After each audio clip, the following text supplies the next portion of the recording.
चलिए अब हम चार्ज के हिस्टोरिक व्यू के बारे में देखते हैं कि चार्ज के लिए किसने किस तरह से स्टडी किया। तो इलेक्ट्रोस्टैटिक्स के लिए सबसे पहला स्टडी जो किया था वो थेल्स ने किया था। तो उन्होंने क्या किया, उन्होंने अंबर और वूल इनमें आपस में फ्रिक्शन करवाया। तो फ्रिक्शन के पहले, बिफोर फ्रिक्शन, उन दोनों में ऐसी कोई स्पेसिफिक कैरेक्टरिस्टिक नहीं थी, लेकिन आफ्टर फ्रिक्शन दोनों ही अंबर और वुलन क्लॉथ दोनों में ही अपने से हल्की चीज़ों को अट्रैक्ट करने की प्रॉपर्टी आ गई, जैसे कि राख, घास फूस, कागज के टुकड़े एक्सेट्रा। तो अंबर और वूल में फ्रिक्शन के पहले किसी तरह का कोई स्पेसिफिक कैरेक्टर नहीं था, लेकिन आफ्टर फ्रिक्शन उन दोनों में अपने से हल्की चीज़ों को अट्रैक्ट करने की प्रॉपर्टी आ गई। तो इन्होंने कहा कि ये इलेक्ट्रीफाइड हो गए। कुछ ऐसा हुआ कि अपने से हल्की चीज़ों को अट्रैक्ट करने लग गए। अंबर का ग्रीक लैंग्वेज में नाम इलेक्ट्रॉन है। उसी से माना जाता है कि करंट वर्ड इलेक्ट्रिसिटी यहीं से कॉइंड हुआ होगा। अब अंबर क्या है? अंबर एक येलो रेजिनियस सब्सटेंस है जो एक खास तरह के पेड़ की छाल से मिलता है, और ऐसे पेड़ बाल्टिक सी के पास बहुतायत में मिलते हैं। अंबर के बाद दूसरा वर्कआउट किया विलियम गिलबर्ट ने। उन्होंने कहा there are many substances like amber which when rubbed with other suitable substances acquire the property of attracting light object। इस डेफिनेशन में अगर आप ध्यान दें तो यहाँ पर एक अपन ने हाईलाइट किया हुआ है सब्सटेंसेस लाइक अंबर।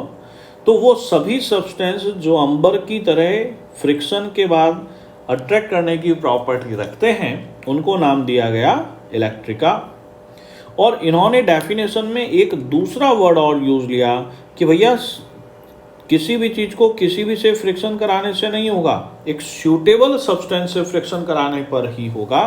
तो इसमें हम बाद में देखेंगे सवाल बनता है क्यों। कहने का मतलब सवाल पूछा जाएगा कि एक ग्लास रॉड को दूसरी ग्लास रॉड से फ्रिक्शन कराने पर वो चार्ज क्यों नहीं होती। हम इसी डेफिनेशन को वापस बाद में समझेंगे। विलियम गिलबर्ट ने चार्जेस के अलावा मैग्नेट्स पर भी वर्क किया, और उन्होंने अपनी पूरी थ्योरी को डी मैग्नीटो नाम की एक बुक में पब्लिश भी किया। इन्होंने कई सारे एक्सपेरिमेंट किए, लेकिन he failed to electrify the metals by rubbing it. Therefore he concluded that metals can not be electrified, ऐसा इन्होंने माना। विलियम गिलबर्ट के बाद डूफे आए, जिन्होंने विलियम गिलबर्ट के 100 साल बाद चार्जेस के बारे में पढ़ा। तो उन्होंने कहा कि भैया जो विलियम गिलबर्ट ने इलेक्ट्रिफिकेशन, मेटल के इलेक्ट्रिफिकेशन के बारे में बोला था वो ऐसा नहीं है। इन्होंने मेटल की रॉड को इंसुलेटेड कांटेक्ट पर रखकर फ्रिक्शन की मदद से चार्ज करवा दिया।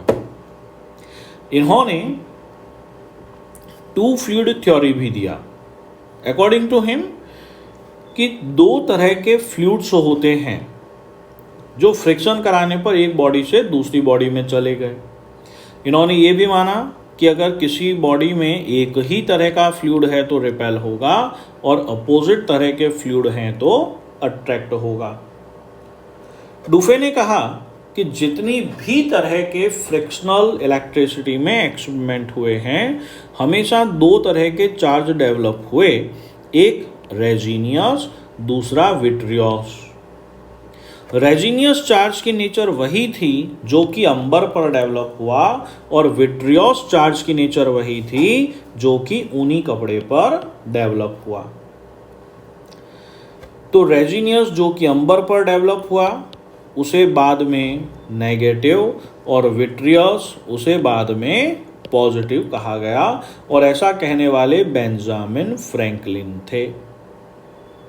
लेकिन बेंजामिन फ्रैंकलिन को ये नहीं मालूम कि ये नेगेटिव या पॉजिटिव क्यों थे, बस उन्होंने दो अपोजिट वर्ड ले लिए। तो बेंजामिन फ्रैंकलिन के लिए नेगेटिव या पॉजिटिव सिर्फ अपोजिट वर्ड्स थे। हो सकता है कि वो इसे डे चार्ज, नाइट चार्ज भी कह देते।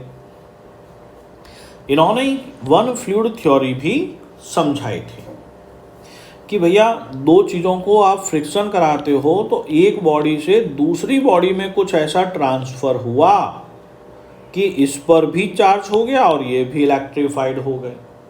ठीक है, अब हम फ्रैंकलिन कन्वेंशन को ओबे करते हैं। क्या है कि when a glass rod is rubbed with silk, glass rod becomes positively charged. Benjamin Franklin के बाद भी कई लोगों ने एक्सपेरिमेंट्स वगैरह किए जिसे हम नोट्स में पढ़ सकते हैं। जैसे स्टीफन ग्रे चीज़ों को कंडक्टर और इंसुलेटर में डिवाइड करने का श्रेय इन्हीं को जाता है। अब हम हमारे नेक्स्ट वीडियो में मेथड ऑफ चार्जिंग के बारे में पढ़ेंगे।